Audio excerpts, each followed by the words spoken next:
First year अपना आज का लेक्चर शुरू करते हैं। आज हमने टॉपिक डिस्कस करना है explanation of gas laws from kinetic theory, यानी हम किस तरह से डिफरेंट गैस लॉज को काइनेटिक थ्योरी की मदद से जस्टिफाई कर सकते हैं, या आप ये कह लें कि हम डिफरेंट गैस लॉज को काइनेटिक थ्योरी से कैसे डिड्यूस कर सकते हैं या डिराइव कर सकते हैं। तो सबसे पहले हम देखते हैं बॉयज़ लॉ को। जैसा कि हमने काइनेटिक थ्योरी के पोस्टुलेट्स में डिस्कस किया कि kinetic energy of gas molecules is directly proportional to the absolute temperature of the gas. So आपको पता है कि काइनेटिक एनर्जी जो है उसके लिए एक्सप्रेशन होता है half M V square. M जो है वो किसी भी बॉडी का मास और वी जो है वो वेलोसिटी होती है। तो अगर हम गैस मॉलिक्यूल की बात करें तो एक गैस मॉलिक्यूल के लिए हम काइनेटिक एनर्जी जो है it will be equal to half M C bar square, क्योंकि हमने पीछे बात की थी कि गैस मॉलिक्यूल की वेलोसिटी हम सी बार स्क्वायर से सिंबलाइज करते हैं। और अगर आपके पास n नंबर ऑफ मॉलिक्यूल्स हों किसी भी गैस के, तो n नंबर ऑफ मॉलिक्यूल्स की काइनेटिक एनर्जी जो है that will be equal to half M N C bar square, यानी kinetic energy of one molecules multiplied by n, तो वो आपके पास आएगा half M N C bar square. तो क्योंकि हमने पीछे बात की कि काइनेटिक एनर्जी जो है it is proportional to temperature, so we can write that half M N C bar square is directly proportional to capital T. Capital T का मतलब है कि एब्सोल्यूट टेम्परेचर। तो अगर आप प्रोपोर्शनैलिटी साइन को हटा के यहाँ पे इक्वलिटी साइन लगाएंगे तो आपको इक्वेशन में एक कांस्टेंट इंट्रोड्यूस करवाना पड़ेगा। वो कांस्टेंट हम यहाँ पे लिख रहे हैं K. So we get half M N C bar square is equal to K T. इसको आप इक्वेशन नंबर 1 कह लें। उसके बाद आ जाएं अपने काइनेटिक इक्वेशन ऑफ गैसेस पे। वो क्या थी? P V is equal to 1/3 M N C bar square. इस इक्वेशन को अगर हम 2 से मल्टीप्लाई और 2 से ही डिवाइड कर दें तो ओवरऑल एक्सप्रेशन पे कोई फ़र्क नहीं पड़ेगा, लेकिन उसकी फॉर्म जो है वो हमारी मर्ज़ी के मुताबिक आ जाएगी। तो हम इसको मल्टीप्लाई और डिवाइड करेंगे 2 से, तो P V will become equal to 2/3। ये हमने 2 से इसको मल्टीप्लाई कर दिया, और ये 1/2 ये हमने इसको 2 से डिवाइड कर दिया, M N C bar square. 2 से मल्टीप्लाई और डिवाइड करने का पर्पस यही था कि हमारे पास ये वाला एक्सप्रेशन आ जाए 1/2 M N C bar square, क्योंकि ये हमने पीछे बात की कि 1/2 M N C bar square जो है ये इक्वल है के टी के। So by putting the value of 1/2 M N C bar square in this equation we get P V is equal to 2/3 into K into T. अब आपको पता है कि 2 भी कांस्टेंट है, 3 भी एक कांस्टेंट फिगर है, k was already a constant.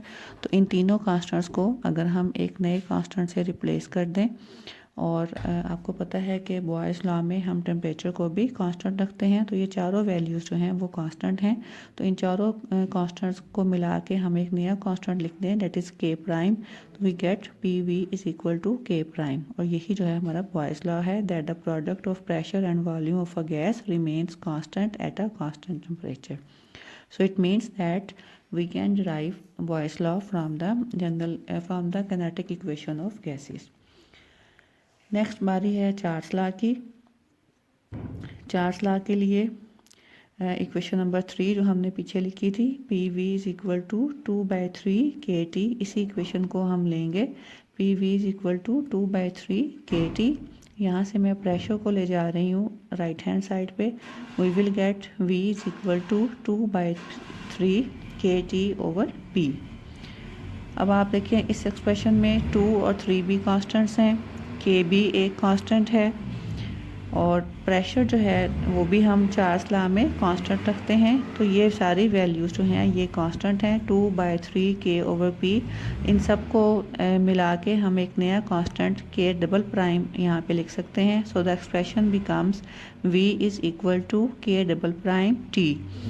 तो यहाँ से हम ये कह सकते हैं that v over t is equal to constant, और यही चार्ल्स लॉ है that volume divided by absolute temperature is equal to constant. इस तरह से हम चार्ल्स लॉ को भी एक्सप्लेन कर सकते हैं काइनेटिक थ्योरी ऑफ गैसेस की मदद से।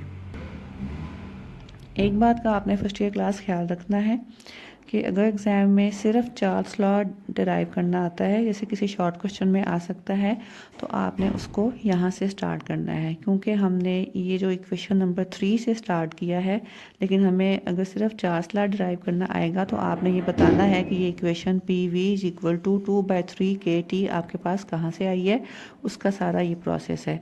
तो अगर तो बॉयज़ लॉ चार्ल्स लॉ दोनों आते हैं, फिर तो आप एक ही दफ़ा इस इक्वेशन तक पहुँचेंगे और बाद में इसी इक्वेशन से जो है वो चार्ल्स लॉ को एक्सप्लेन कर देंगे। लेकिन अगर सिर्फ चार्ल्स लॉ आता है तो आपको सारा शुरू से एक्सप्लेन करना पड़ेगा, ये इक्वेशन आपके पास कहाँ से आई और फिर इस इक्वेशन से आपने चार्ल्स लॉ को प्रूव करना है। Next law is Avogadro's law. Avogadro's law के लिए आपको याद होगा कि इसमें हम पार्शियल प्रेशर्स के बारे में डिस्कस करते हैं। तो फर्स्ट करें एवोगाड्रोस लॉ में हम एक्सप्लेन करते हैं about the volume of the gas, के volume of a gas is directly proportional to the number of moles of the gas. तो यही चीज़ हमने यहाँ पे प्रूव करनी है। तो फर्स्ट करें कि आपके पास दो गैसेस हैं जिसको हमने गैस 1 और गैस 2 कहा। इन दोनों गैसेस को आपने एक ही टेम्परेचर, एक ही प्रेशर और वॉल्यूम पे मेंटेन किया हुआ है। ज़्यादा जब प्रेशर सेम होगा तो इनका वॉल्यूम भी सेम होगा। Suppose there number of molecules are N1 and N2। Gas 1 के मॉलिक्यूल्स N1 हैं और गैस 2 के नंबर ऑफ मॉलिक्यूल्स N2 हैं। C1 bar square is the mean square velocity of gas 1 and C2 bar square is the mean square velocity of gas 2. M1 is the mass of gas 1 and M2 is the mass of gas 2. तो अगर हम इन दोनों gases के ऊपर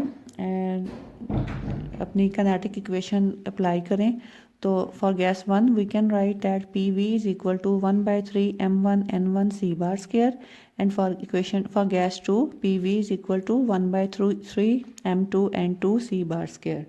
इन दोनों equations को, क्योंकि ये दोनों एक्सप्रेशन जो हैं 1/3 M1 N1 C bar square is equal to PV and this expression is equal to PV, it means that both of this expression are equal to each other. जब दोनों PV के बराबर हैं तो इसका मतलब दोनों आपस में भी एक दूसरे के बराबर हैं। So we can write that 1/3 M1 N1 C bar square is equal to 1/3 M2 N2 C bar square. तो यहाँ से आप देखें 1/3 दोनों साइड से कैंसिल आउट हो जाएगा, आपके पास बचेगा M1 N1 C bar square is equal to M2 N2 C bar square.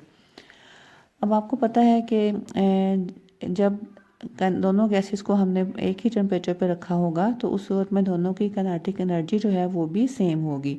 तो काइनेटिक एनर्जी ऑफ गैस 1 जो है वो क्या होगी, 1/2 M1 C1 बार स्क्वायर। ये है kinetic energy of a single molecule. ठीक है, ये आपने याद रखना है। हम बात कर रहे हैं kinetic energy of a single molecule की, इसीलिए इसमें n वगैरह का कोई एक्सप्रेशन नहीं है। So kinetic energy of gas 1 is equal to kinetic energy of gas 2, यानी कि 1/2 M1 C1 bar square is equal to 1/2 M2 C2 bar square. और यहाँ से दोनों साइडों से 1/2 कैंसिल हो जाएगा। We will get M1 C1 bar square is equal to M2 C2 bar square. Equation number 4 को अगर आप इक्वेशन नंबर 5 से डिवाइड करें तो M1 C1 बार स्क्वायर और M2 C2 बार स्क्वायर दोनों साइड्स पे कैंसिल आउट हो जाएंगे। हमारे पास बाकी क्या बचेगा, N1 is equal to N2, जो कि एवोगाड्रोस लॉ है that at the conditions of same temperature and pressure different gases have same volume of different gases have same number of molecules. तो ये हमने देख लिया that number of molecules of gas 1 is equal to number of molecules of gas 2. Next है हमारा Graham's law of diffusion. Graham's law of diffusion को kinetic theory से derive करने के लिए हमारी काइनेटिक इक्वेशन जो है it is PV is equal to 1/3 MN C bar square.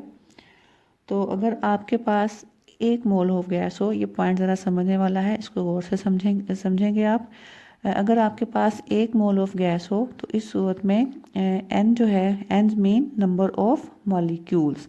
तो 1 मोल में आपको पता है एवोगाड्रोस नंबर ऑफ मॉलिक्यूल्स होते हैं और उसको हम सिंबलाइज करते हैं Na से। सो हम इस n को, इनके नंबर ऑफ मॉलिक्यूल्स को रिप्लेस करते हैं Na से, क्योंकि 1 मोल गैस में Na नंबर ऑफ मॉलिक्यूल्स होंगे।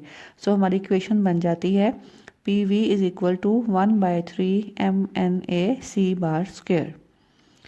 अब दूसरा पॉइंट जो समझने वाला है, आपके पास ये एक्सप्रेशन है m into N A. m क्या चीज़ है? Mass of one molecule. N A क्या चीज़ है? एवोगैड्रोस नंबर ऑफ मॉलिक्यूल्स, यानी कि number of molecules in one mole. So m into N A का क्या मतलब हुआ? Mass of one mole of gas, जिसको हम बोलते हैं मोलर मैस, कैपिटल M से उसको शो करते हैं। सो इस m इंटू एन ए को हम कैपिटल M से रिप्लेस कर सकते हैं। तो P V is equal to 1/3 mc bar square, ये हमारे पास एक्सप्रेशन आ जाएगा। अब यहाँ से देखें सी बार स्क्वायर की वैल्यू किसके इक्वल आती है? C bar square becomes equal to 3pv/m। C bar को मैंने इधर ही रखा है 3 और m को मैं उस तरफ ले गई हूँ, तो ये 3pv/m बन गया। और by taking the under root of this equation, the square root of this equation, we get under root c bar square is equal to under root 3pv/m। और ये जो एक्सप्रेशन है v/m, v/m is the inverse of density, क्योंकि density is equal to होता है m/v, तो v/m will become equal to 1/d। So put v/m is equal to 1/d in this equation. By putting v/m is equal to 1/d, we get under root c bar square is equal to 3p/d। ये हमने v/m को 1/d के equalise कर दिया। और आपको पता है कि वेलोसिटी जो है किसी भी गैस के मॉलिक्यूल्स की वेलोसिटी, वो उसके रेट ऑफ डिफ्यूजन या रेट ऑफ इफ्यूजन को अकॉर्डिंग होती है, या आप कह लें कि उसके प्रोपोर्शनल होती है। So C bar square, under root C bar square को हम रिप्लेस कर सकते हैं रेट ऑफ डिफ्यूजन या रेट ऑफ इफ्यूजन से। So we can say that R is equal to under root 3p/1/d। 3 constant है। प्रेशर आपको पता है कि ग्राहम्स लॉ ऑफ डिफ्यूजन में हम प्रेशर और टेम्परेचर जो है वो कांस्टेंट रखते हैं।